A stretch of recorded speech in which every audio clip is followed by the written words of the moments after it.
Are you looking to learn some Final Fantasy XVI tips and tricks? I wish somebody would have told me these 16 essential tips way sooner. These tips will make your playthrough go so much smoother. Make sure to watch until the very end because the last tip might just save your eyeballs from melting out of your face. I won't be showing any main story scenes or any main story spoilers, so you don't have to worry about that, but I will be showing quite a lot of iconic abilities from all the different icons, so I wanted to give you just a quick heads up on that.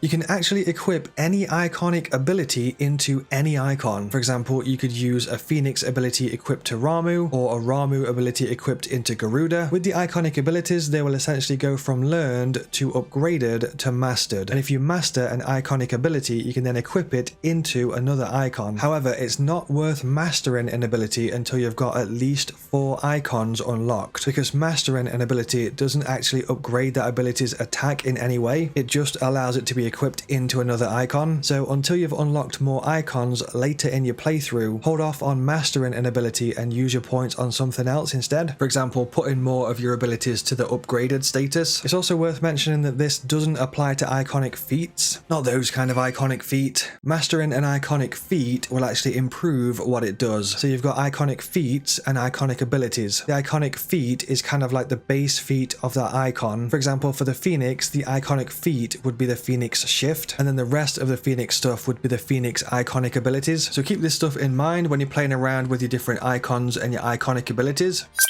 Each of your iconic abilities will have a stagger rating and also a damage rating. The stars that range from 0 to 5 will tell you the damage or the stagger rating. If you look under most enemies' health bars, you'll see a yellow bar, and this yellow bar is called their will. This yellow bar is essentially their stagger bar, and you will need to deplete this to break their stance, which then allows us to deal a lot more damage. So ideally, you're going to want to have a mix of stagger type abilities and damage type abilities, especially when you're fighting a boss, because most of the damage that you actually do will be when the boss is staggered. So you want to use your stagger type abilities to actually stagger the boss. Then you want to be whipping out your damage type abilities to stack up that damage. Although sometimes I've actually found it useful to use a really strong stagger type ability as soon as the boss is staggered. This tends to rack up the damage multiplier really fast. So when an enemy is staggered, you can get a damage multiplier up to 1.5 times. You'll see the multiplier numbers popping up as you're putting in your attacks. For example, when this enemy is staggered, we can use Diamond Dust, which has a stagger rating of 5 stars. And by using Diamond Dust, it will instantly put the multiplier up to 1.5 times. So any attacks that we do after that point will do a lot more damage. But the main takeaway from this is just to have a mixture of stagger type abilities and damage type abilities. If you just focus too much on using the damage type abilities, you might find that if you're fighting a boss, it could take absolutely ages because you'll just never stagger them. Don't forget that you can actually reset all your abilities and get all your ability points back whenever you want, and there's absolutely no penalty for doing that, so you can do it as many times as you want to. So make sure to have a play around with different icons and different iconic abilities to get a combat style that suits you. Another thing that we want to look out for is the plus symbol side quest icon. These side quests are really important to do because it means it's going to unlock a new feature or a new upgrade or something like that. There is a really important one that you'll want to do, which you'll find when you get to Martha's Rest in Rosaria, and just towards the edge of Martha's Rest you'll find an NPC called Rowan with this symbol over his head. You want to do this quest as soon as you can do because it unlocks the Chocobo mount, and making your way around the world and exploring is a lot easier when you're mounted up on the Chocobo. It makes it a lot easier to skip past enemies if you want to, and it's also way faster than traveling on foot. This Chocobo quest becomes available when you reach the Gathering Storm main story quest, so make sure to look out for this quest when you get to Martha's Rest and unlock the Chocobo. Torgal can heal the grey section of your health bar by pressing D-pad right. It's got a regen effect, so it gradually ticks up your health, but it can't heal you any further than the end of the grey section. So if you do see you've got that grey section on your health, then make sure to press D-pad right for the Torgal heal. Torgal can also launch smaller enemies up into the air by using Ravage. You can then combine this with Phoenix Shift so you can get up there and start doing an aerial combo. You can also get Torgal to do a precision sick where he glows up red and does extra damage. You do this by telling Torgal to attack on the last hit of your combo. Keep these Torgal tricks in mind to help you out when you're in a pinch. If you see an item that has a description as can be traded for gil, then literally the only use that that item has is to be sold for gil. So if you go over to the sell tab when you get to a shop, you can press the PS5 touchpad button and it will auto find and bring up all the items that you should be selling for gil. Make sure to do this so that your bank balance is looking a lot healthier. When it comes to upgrading gear to a +1 or a +2 version, you'll usually need that piece of gear at the level below it. For example, if you want to make a broadsword +1, then you're going to need a broadsword, and if you want to craft a broadsword +2, then you're going to need a broadsword +1. This also applies to belts and bracelets as well. So on this basis, I'd recommend keeping all of your gear and not selling it, because you never know when you might need it. As well as using your consumables from your quick item slots, you can also use them from the items menu. So if you've been fighting an enemy for a long time and you've used all of your items on your quick item slots, don't forget that you can go over to your actual items menu and you can use as many items as you want here. Don't be afraid to fall back on your strength tonics, your stone skin tonics, and your lionheart tonics if you get into a tough fight.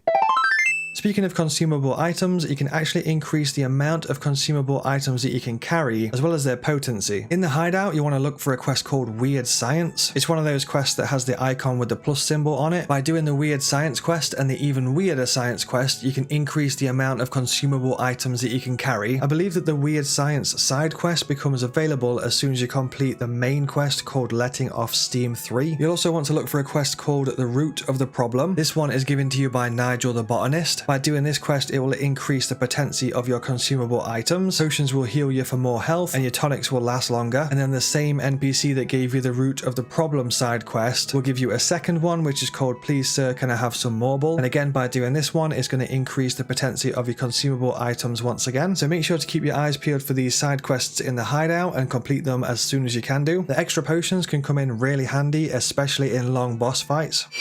Looking to improve your combat skills and challenge yourself? Then you might enjoy the Chronolith Trials. Throughout the land, you'll find these grey posts, and these are the Chronolith Trials. They're also displayed by a unique icon on the map, and in these trials, you'll have to fight using a predetermined icon and predetermined iconic abilities. You can't heal yourself with potions, you don't have access to toggle, and you have a time limit. You can add time onto the time limit by doing certain things in battle. For example, in the Phoenix Trial, if you do a shift strike, it adds time onto your timer, and the more of these requested battle techniques that you complete, the more time that it adds onto the timer. There's multiple stages in these Chronolith Trials, and they do get progressively harder. If you get defeated on any of these stages, you'll have to start all the way from stage 1 again, and if you run out of time, you'll also have to start back at stage 1 again. If you do overcome this challenge, you do get rewarded with an accessory that is relevant to the icon for that trial. These trials are actually really challenging, and it really forces you to learn the icon and the iconic abilities in depth, because you pretty much have to do all of these requested battle techniques to extend the timer, otherwise you're going to have a tough time. So if you're looking to master the combat abilities for an icon and get rewarded in the process, then look out for these Chronolith Trials. Have you ever accidentally discovered a hunt target and then thought to yourself, oh no, I'm not ready for this fight? Well, similar to previous Final Fantasy games, you can actually escape from the fight. If you open up your map, you can actually fast travel away and leave the battle until later. You can do this for normal enemy encounters as well as hunt targets. If you wanted to, you could also use this as a way to farm experience points, because if you find a group of enemies quite close to a fast travel point, you can actually go over to them, defeat them, then open up your local map, fast travel to the fast travel point, and the normal enemies that you've just defeated will actually respawn. You can do this as many times as you want to rack up some experience points and some ability points. When you start up the game, you'll be asked if you want to play on action mode or story mode. Action mode is a bit more difficult and story mode is a little bit easier. If you've been playing through action mode for a while and you get stuck on a particular fight, don't forget that you can actually change the mode to story mode whenever you want. And the reverse also applies to this as well. So if you're on story mode and you find the game's not challenging enough, you can actually switch it over to action mode. If you go over to your settings, you'll find the toggle for this just here. Feel free to toggle between these modes whenever you want to. If you find that you keep getting caught in enemy combo attacks, you can actually use your limit break to break out of it. Some enemies will attack 3 or 4 times in a row, and if you get caught in the first attack, you sometimes get hit with another 2, 3 or 4 attacks. If that's the case, just use your limit break and it will just break you out of it straight away. On top of that, if you find yourself surrounded by loads of enemies, by using your limit break, it will actually push them all away and give you some space. So make sure to use that if you're in any of those situations. You can unlock hard mode after you complete the game once. Hard mode is called Final Fantasy mode, and this is exclusive to New Game Plus. You'll be carrying over all your gear, your levels, your abilities and things like that. The level cap gets raised from 50 up to 100. Enemies are more powerful, and you can craft the ultimate weapon in Final Fantasy mode as well. And if you're looking to up the challenge even more, there's another mode called Ultimaniac mode. The way that you would access Ultimaniac mode is, first of all, you'll need to be on Final Fantasy mode, then you'll need to go to the arcade stage select, then you'll see Ultimaniac Maniac mode available here. So if you're looking for some crazy challenging combat, then this is where you'll find it. It's also worth mentioning that to get access to arcade mode in general, you'll need to complete the main story mission called Fanning Embers. Quick question, is this the first Final Fantasy game that you've played? Also, what's your favourite Final Fantasy game? My personal favourite is Final Fantasy IX, and my favourite character from that game is Vivi. My first Final Fantasy game was Final Fantasy VII on the PS1. Make sure to let us know what your first Final Fantasy game is and your favourite Final Fantasy game is down in the comments.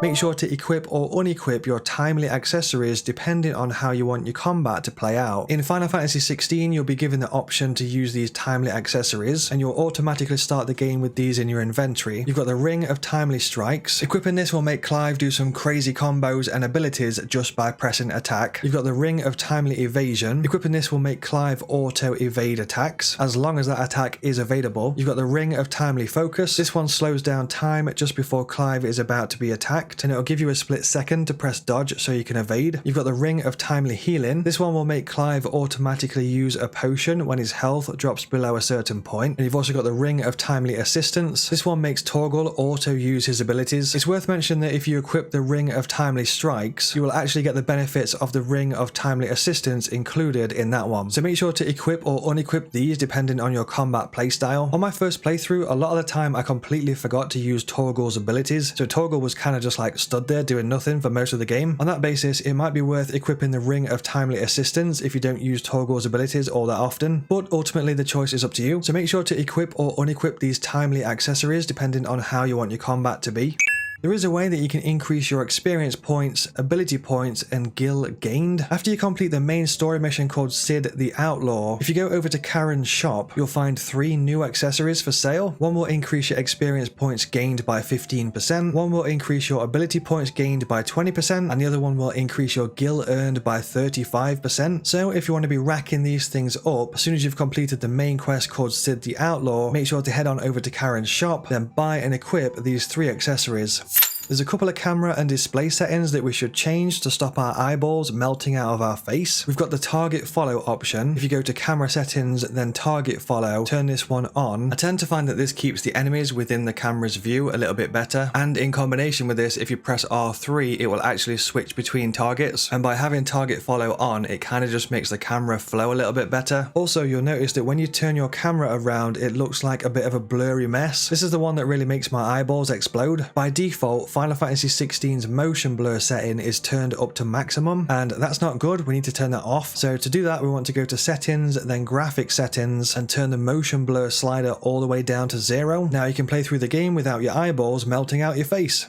Feel free to share any of your Final Fantasy XVI tips with us down in the comments. Keep them spoiler free, of course. If you did find any of these tips useful, a like on this video would be massively appreciated. If you're feeling extra generous, then please do share this video with someone that might find it useful. Some more videos have just popped up right now. If you did enjoy this video, then it's likely you'll enjoy one of those as well.